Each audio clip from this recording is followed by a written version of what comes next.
Bapak, Ibu, dan saudara-saudari yang terkasih dalam Kristus, Anda umat paroki Santo Mikael Pangkalan TNI AU Adi Sucipto, maupun Anda semua yang menyaksikan program ini, selamat pagi, selamat siang, selamat sore, selamat malam, kapanpun Anda menyaksikan program ini. Kembali bersama saya Romo Martinus Joko Lulono, pastor paroki di Paroki Santo Mikael Pangkalan TNI AU Adi Sucipto, dalam acara kita bersama Ceritaku Bareng Tuhan. Hari ini kita bersama dengan Pak Octav.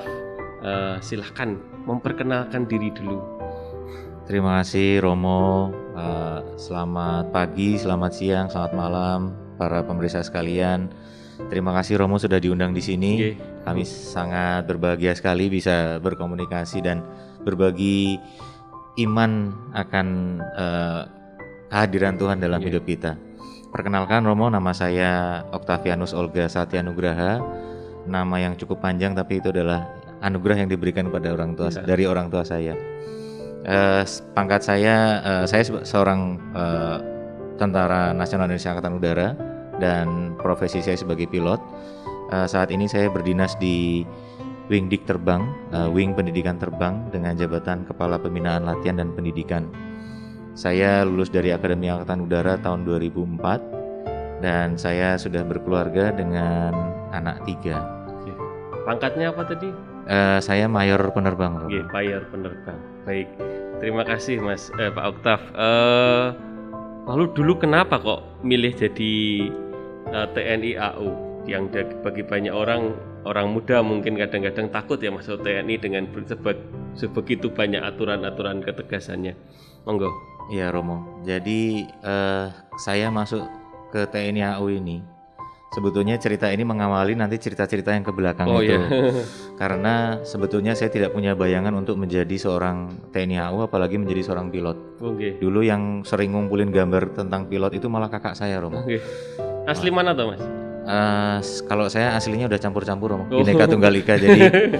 Jadi saya lahirnya di Magelang tapi besarnya saya di Bandung. Dan semenjak masuk ke Akademi Angkatan Udara saya udah nggak pernah pulang ke Bandung lagi karena udah susah untuk pulang ke Bandung.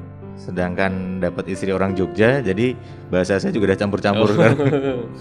Nah kebetulan waktu itu ketika saya SMA di Bandung, kemudian ada minggu panggilan seperti yang mungkin teman-teman terima sekarang itu. Saya waktu itu sudah seharusnya berdiri di sebelah situ Romo. Pengen jadi Romo pernah? Saya pernah pengen jadi Romo. Saya nggak pernah pengen jadi pilot. Monggo. Dulu saya ikut sama Ordo Salib Suci waktu itu sudah tertarik ke situ. Namun waktu itu ketika saya menjadi putra altar di Santo Mikael juga, tapi Santo Mikael Bandung. Di Lanut Sulaiman.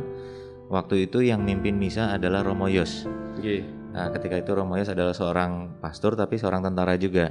Nah, saya waktu itu sempat berbincang-bincang, nanya kalau jadi Romo ini bagaimana. Namun yang paling saya ingat adalah ketika itu Romo bilang, panggilanmu tidak hanya menjadi seorang pastor, panggilanmu bisa menjadi apa saja.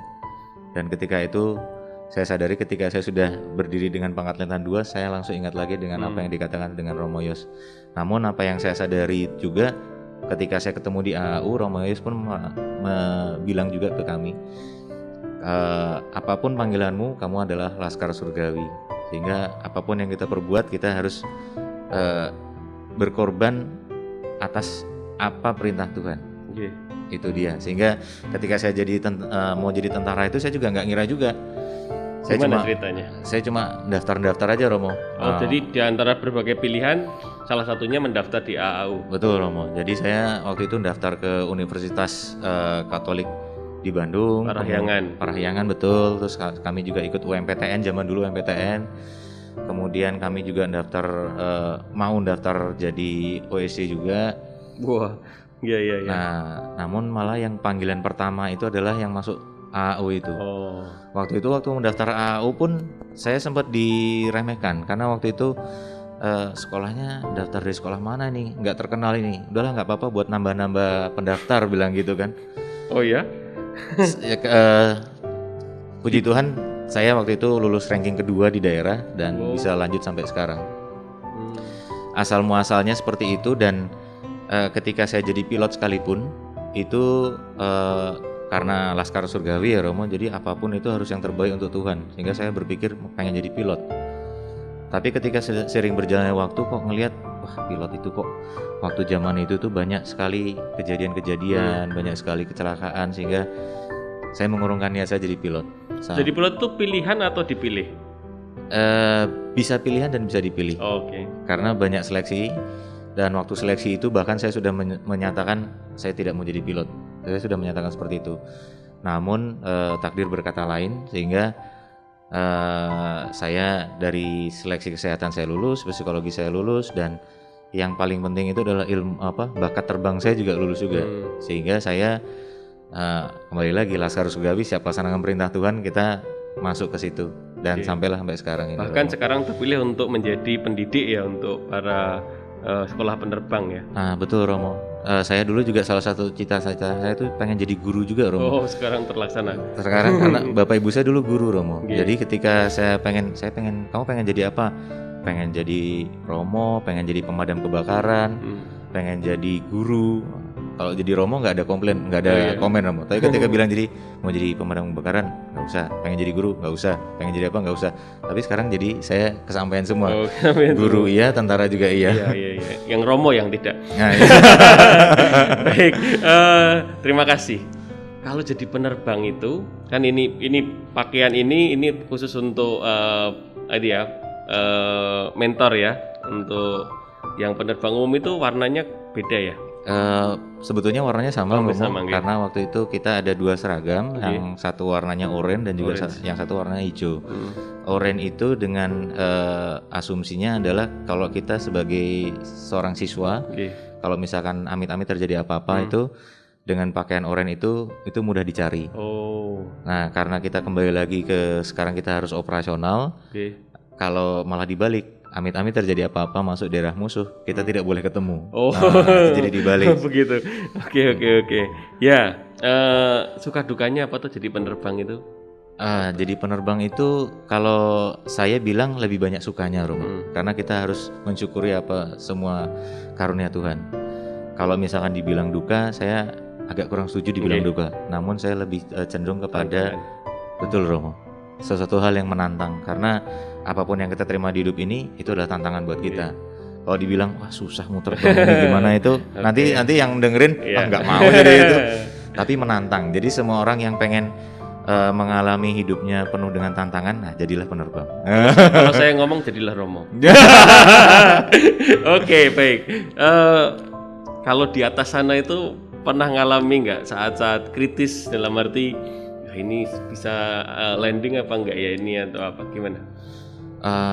Kejadian itu sangat sering saya alami Romo, dan karena kita pertama bermain dengan nyawa, yang kedua bermain dengan mesin, dan itu sendiri ya kadang-kadang ya? Dan itu kadang-kadang sendiri, dan makanya kita kalau misalkan dibilang penerbang itu usil, penerbang itu galak, karena memang kami dididiknya seperti itu. Kami harus korek, kami harus teliti, sedikit pun tidak boleh salah. Kalau ada yang pernah dengar itu sky is white, no room for error, itu betul sekali. Kalau misalkan kita dibilang sombong itu sebetulnya bukan maunya kita untuk jadi sombong, tapi karena memang kita dituntut untuk menjadi perfeksionis. Betul. Nggak ada limit untuk salah. Iya, sehingga kita sedikit pun ada permasalahan kita harus tahu, dan kita setiap hari kita memang dituntut untuk perfect. Sehingga kalau misalkan ada kejadian seperti itu, kita sudah dilatih untuk apa yang harus kita atasi. Kebetulan saya tadi Romo bilang saya sebagai seorang penerbang tempur itu sebetulnya bukan Romo. Namun dalam perjalanan hidup saya ini, saya dulu setelah lulus sekolah penerbang di Jogja, kemudian saya ditempatkan dulu di helikopter. Saya dulu berdinas di Kalijati. Kemudian setelah dari Kalijati saya masuk sekolah instruktur penerbang, kemudian menjadi instruktur di sini. Guru dengan gedung yang sangat tinggi sekali itu sampai ketinggian 10.000 kaki. Ya benar. Kemudian kami dipercaya untuk mengawaki Jupiter Aerobatic Team. Jadi yang bisa saya tonton di YouTube. Nah itu dia Romo. Jadi saya seorang penerbang helikopter, namun dipercaya untuk mengawaki aerobatik tersebut yang notabene rata-rata adalah penerbang tempur semua. Dan semua itu justru saya dimulai kembali lagi dari awal tadi Romo, sebetulnya saya tidak ada yang mau saya. Jadi penerbang helikopter saya juga nggak mau, stay di Jogja saya juga nggak mau, terbang aerobatik team saya nggak mau, tapi mungkin Tuhan berkata lain bahwa kamu punya talenta di situ, sehingga apa yang diberikan kepada saya syukuri dan saya nikmati, dan kembali lagi Lazarus Gawi siap laksanakan perintah Tuhan. Yes, mantap sekali. Ini proses yang berliku-liku tapi akhirnya ketemu juga, enggak? Betul, Romo. Bukan yang saya inginkan tapi terjadi, bukan yang saya inginkan tapi kisahnya indah. Saya sering mengatakan kadang-kadang orang yang berbahagia itu orang yang bisa memandang ke belakang sambil tersenyum. Betul. Artinya, oh ya kemarin nggak terpikirkan ya, tapi terjadi ya. Betul. Begitu banyak pengalaman ini. Betul. Kalau untuk jenengan yang dalam situasi yang presisi seperti itu, tentu tekanan stres dalam arti emosional itu kan besar. Lalu untuk jenengan apa sih fungsinya, apa makna doa dalam situasi hidup yang begitu penuh dengan ya terbang sudah menakutkan, besok lagi, monggo. Betul sekali Romo. Doa itu suatu hal yang sangat-sangat memperkuat saya, dan walaupun saya doanya mungkin kurang ya Romo, namun orang-orang di sekitar saya yang mendoakan saya begitu kuat. Doa dari ibu saya, doa dari istri saya, doa dari anak-anak saya itu menguatkan saya. Karena sedikit cerita ya Romo ya, ketika saya mengalami sebuah emergency atau keadaan darurat itu, setelah saya mengalami itu saya nggak cerita sama istri saya, nggak cerita sama ibu saya, tapi setelah itu di rumah itu istri saya ngomong, kamu tadi ada apa di kantor? Nggak ada apa-apa. Nggak kok, aku tadi di rumah kayak seolah-olah kayak dipanggil, yang manggil adalah suaranya kayak suaramu.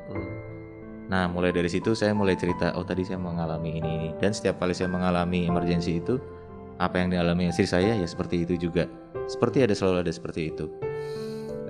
Waktu itu saya pernah mengalami emergency ketika saya on road dari Lampung menuju ke Kalijati menggunakan helikopter, dan saya harus landing di lapangan bola di tengah hutan yang saya nggak tahu di mana, entah berantah, dan saya harus membersihkan. Ketika itu saya hanya berusaha untuk landing. Setelah itu ketemu permasalahannya. Ketika ketemu permasalahannya, saya cuma berpikir biasanya segala permasalahan itu diatasi oleh orang teknik yang ada di kru yang ada di skadron. Sekarang saya ada di tengah hutan, nggak tahu mau kemana. Dan bersama siapa itu? Saya dengan kru saya, dengan co-pilot juga, ada teknisi juga. Saya cuma diam dan saya berdoa, Tuhan, saya harus berbuat apa sekarang? Karena saya sebagai kapten pilot waktu itu harus memutuskan stay atau saya lanjut. Kalau lanjut saya nggak mungkin. Ketika itu juga tiba-tiba orang-orang datang, bawa banyak yang datang. Orang kampung datang kemudian nanya, ada apa Pak? Ada apa? Ini Pak, ada filter kotor. Oh ya udah Pak, coba dibersihin di bengkel. Oh ada bengkel Pak dekat sini. Dibawalah alat itu ke bengkel, kemudian dibersihkan, kita coba lagi, ternyata bisa. Luar biasa. Puji Tuhan itu, dan handphone saya waktu itu tidak bisa berfungsi karena di tengah hutan. Tapi ketika saya sesaat sebelum mendarat darurat, itu saya berpapasan dan berkomunikasi di radio dengan dengan pesawat lain. Ketika saya calling Mayday, dia mendengar juga dan dia bisa menginformasikan sehingga semua TNI AU sudah tahu. Itu adalah bagian dari kekuatan tangan Tuhan.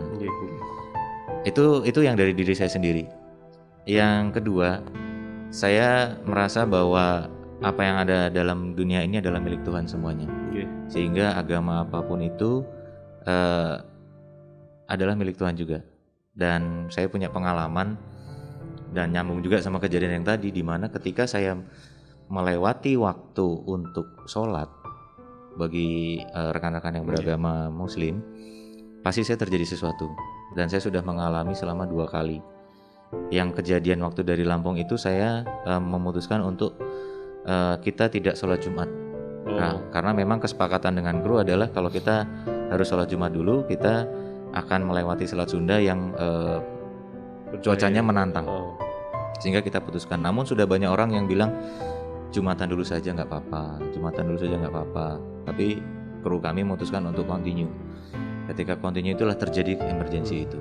Yang kedua terjadi di Jogja, ketika saya membawa siswa, kemudian diperintahkan untuk udah sebelum maghrib terbang saja. Waktu itu laksana terbang malam. Kebetulan siswanya adalah senior saya sendiri. Kemudian dia yang melaksanakan start engine. Entah mungkin dia terburu-buru atau apa-apa, ternyata dia salah operate dan terjadi kesalahan pada mesin. Sehingga ada percikan api dan segala macam, kita harus cut off. Dan ketika terjadi itu adalah ketika suara azan maghrib itu berbunyi. Mulai dari situ saya menyadari bahwa doa, baik itu doa orang Katolik, orang Muslim, agama apapun itu jangan sampai dilanggar. Ya, ini bahkan kadang-kadang tidak terpikirkan oleh saya, tapi ini luar biasa. Jadi di atas sana ada limit yang benar-benar antara hidup dan mati soalnya, nggih. Betul. Dalam situasi ini ya emergency dan sebagainya itu menjadi situasi yang sangat-sangat menakutkan. Kalau ini saya mau bertanya tentang kalau bagi jenengan dalam perjalanan yang begitu panjang ini, siapa toh Tuhan? Tuhan itu siapa tuh? Bagi jenengan, bagi perjuangan yang sekian panjang yang tadi mentok, ditambah lagi. Monggo. Terima kasih Romo. Dalam hidup saya Tuhan itu adalah sesuatu hal memang yang tidak terlihat. Kadang-kadang kita tidak percaya akan adanya hantu, tidak percaya akan ada sesuatunya faktor X, tidak percaya akan ada kuasa lain di luar manusia. Namun kalau saya percaya bahwa Tuhan memiliki segalanya. Tuhan adalah yang punya segalanya di dunia ini. Dan dalam kitab pun tersebutkan bahwa kamu punya iman sebesar biji sawi pun kamu bisa memindahkan gunung.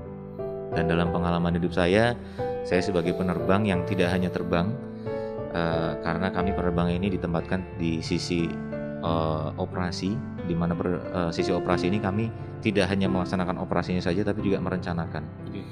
Sehingga kami dituntut untuk tidak hanya terbang tapi juga bekerja. Dan perjalanan karir itu juga semakin lama semakin naik, dan kadang-kadang saya suka ditempatkan di tempat yang saya tidak tahu ini kerjaan apa ini kan. Ketika saya mengalami suatu hal yang mentok, saya nggak tahu berbuat apa-apa, saya berdoa bukan Tuhan tolong hindarkan saya dari masalah ini, bukan. Saya berdoa, Tuhan apa yang harus saya lakukan. Dan kuasa Tuhan itu ada. Seketika aja tiba-tiba muncul, ada orang datang, Pak begini ngasih tahu saya. Tangan Tuhan bekerja dari siapapun. Bisa lewat Romo, bisa lewat anak kecil, bisa lewat pasangan kita, bisa lewat orang tua kita, bahkan lewat orang yang tidak dikenal sekalipun bekerja. Ketika saya introspeksi diri, berpikir kenapa kok ya saya sudah bisa sampai sejauh ini karir saya. Dan saya ngerasa saya juga bukan siapa-siapa dulu, ranking di kelas juga enggak, kemudian lulusan terbaik juga enggak, namun saya bisa sejauh ini. Dulu waktu SMA saya juga lebih gendut dari ini, lari juga nggak bisa tiba-tiba jadi gendut saya lebih gendut lagi. Udah pendek gendut gitu kan. Iya, saya agak tinggi sih. Agak tinggi sedikit. Sebetulnya mungkin bukan gendut, cuma tingginya aja yang kurang. Iya. Nah, ketika itu saya berpikir kenapa kok bisa seperti itu ya. Dan waktu itu saya cuma ngobrol sama rekan saya, rekan fotografer. Itu bukan orang siapa-siapa, hanya orang teman main saja. Begitu saya terucap, saya nggak tahu saya bisa sebesar ini, saya nggak tahu, mungkin ini pertolongan Tuhan. Dan dia hanya berkata, Mas, ini tidak terjadi begitu saja, tapi ini atas kerja kerasnya dari Mas. Dan saya tidak merasa itu kerja keras, tapi yang saya rasakan adalah saya melaksanakan perintah Tuhan. Kembali lagi ketika kita tidak mau untuk mendapatkan itu, tapi ketika kita sudah menyadari bahwa Tuhan sudah berkata ini dan saya melaksanakan perintah dengan ikhlas, dengan bertanggung jawab, karena Tuhan memberikan talenta untuk kita. Iya, itu luar biasa. Bagi saya satu hal yang nanti bisa kita ulik sebentar, tapi dalam permenungan saya sendiri, ya hidup ini misteri ya. Yang menjadikan hidup ini menarik adalah bahwa di depan mata kita itu gelap. Gelap itu artinya ada kemungkinan untuk naik, ada kemungkinan untuk turun, ada kemungkinan ketidakpastian, tetapi di sana kita menjalani dan menemukan jalan kita. Karena ada sekian banyak orang di dunia, dalam sejarah kehidupan lebih banyak lagi, tapi ya kita itu unik ya. Betul. Kita itu limited edition. Bagaimana dengan memahami misteri kehidupan itu tadi? Kalau bagi saya, Tuhan punya jalannya sendiri. Okay. Dan Tuhan selalu memberikan apa yang terbaik, bukan untuk kita, apa yang kita butuhkan, bukan apa yang kita inginkan. Sehingga kalau misalnya kita berdoa, Tuhan saya pengen uang 1 miliar, nggak akan mungkin dikasih. Tapi tiba-tiba nih, kamu dapat rezeki kerjaannya ini yang harus saya tapi nanti ngumpulnya juga misalkan jadi 1 M juga istilahnya kan gitu. Sehingga saya selalu berkata, saya selalu berdoa itu tadi, Tuhan berikan saya yang terbaik, Tuhan tunjukkan saya harus berbuat apa. Dan contohnya dalam pandemi COVID ini banyak orang yang kesusahan dan segala macamnya, dan walaupun bukan di pandemi juga, kadang-kadang ada orang yang ngerasa kok saya jadi seperti ini ya Tuhan, kenapa Tuhan gak tidak menolong saya. Sebetulnya mungkin kita kurang bersyukur dan kita kurang mendengarkan bisikan Tuhan itu saja. Mungkin Tuhan memberikan jalan yang lain. Nah, kalau misalkan kita berdoa, Tuhan saya pengen A, tiba-tiba Tuhan ngasih B, sebetulnya bukan Tuhan tidak mengabulkan doa kita, namun kita yang kurang persiapan. Kita harus siap dengan segala kondisi, kita harus siap dengan segala situasi, sehingga ketika saya pengen A tapi tidak tercapai, saya harus berbuat B, saya harus berbuat C. Sehingga ketika Tuhan memberikan C, kita serasa ditunjukkan bahwa oh Tuhan, mohon maaf kemarin saya salah. Dan yang terakhir adalah jangan sampai kita tidak percaya sama Tuhan. Ketika kita tidak percaya sama Tuhan, hidup itu akan semakin susah. Iya, benar. Waktu itu saya mengalami sebuah masalah dan saya merasa ini kenapa seperti ini, kenapa saya nggak bisa berbuat seperti ini, kenapa saya, dan kenapa terus yang pertanyakan, dan saya lupa akan Tuhan. Ketika saya diam, duduk, dan saya ingat akan Tuhan, saya merasa dosa yang paling besar yang menurut saya yang saya rasakan di dunia ini adalah dosa akan tidak percaya akan Tuhan. Ketika percaya sama Tuhan, rezeki saya hadir, kemudian kemudahan-kemudahan yang ada dalam dunia ini Tuhan hadirkan untuk saya. Baik, terima kasih. Ini saya speechless, tidak bisa berkata-kata apa-apa karena ya ini kata-kata tentang Tuhan yang dalam bahasa saya ini bukan teori, ini pengalaman, ini berdasarkan kenyataan yang dialami dengan begitu banyak perjuangan yang naik turun yang dialami oleh Pak Oktav dengan perjuangan kehidupannya. Terima kasih untuk ceritanya, dan mungkin ada 1-2 peneguhan cerita atau rangkuman atas apa yang tadi diceritakan. Monggo kepada umat, silahkan. Baik, para pemirsa sekalian, apa yang kita alami dalam hidup ini itu sudah ada ceritanya dan sudah digariskan oleh Tuhan. Cerita itu bisa berubah ketika kita mau memanfaatkan talenta yang diberikan oleh Tuhan. Dan kita harus siap dengan segala sesuatunya, supaya Tuhan juga menilai kita dan memberkati segala usaha kita, dan kita akan mendapatkan segala sesuatu yang terbaik dari Tuhan sesuai dengan apa yang kita betul-betul butuhkan, bukan apa yang kita inginkan. Terima kasih Pak Oktav dengan ceritanya, pengalaman-pengalamannya yang bagi kita secara umum tidak kita alami harian karena ada di atas sana, sekolah dengan gedung tertinggi sedunia. Tapi mengalaminya sebagai bagian dari kehidupan, dan rupanya pengalaman sebagai seorang penerbang adalah pelajaran kehidupan yang dialami dan terus-menerus dialami. Di tengah misteri kehidupan, Pak Oktav sudah menunjukkan, mengalami Tuhan menunjukkan jalan, dan kita dan dia bekerja sama dengan Tuhan di dalam membuat kebaikan di tengah kehidupan. Ini cerita Pak Oktav tentang Tuhan, bersama dengan Tuhan. Saya punya cerita bareng Tuhan, Anda pun punya cerita bareng Tuhan. Kita bersama-sama merenungkan Allah bukan teori, Ia nyata, Ia dialami di mana-mana. Terima kasih untuk kesediaan Anda menyaksikan acara ini. Kalau Anda ingin mendapatkan notifikasi atas acara ini, silahkan like, subscribe, dan komen supaya Anda mendapatkan notifikasi untuk acara-acara berikutnya. Sampai jumpa minggu depan dalam program yang sama. Tuhan memberkati Anda, berkah dalam.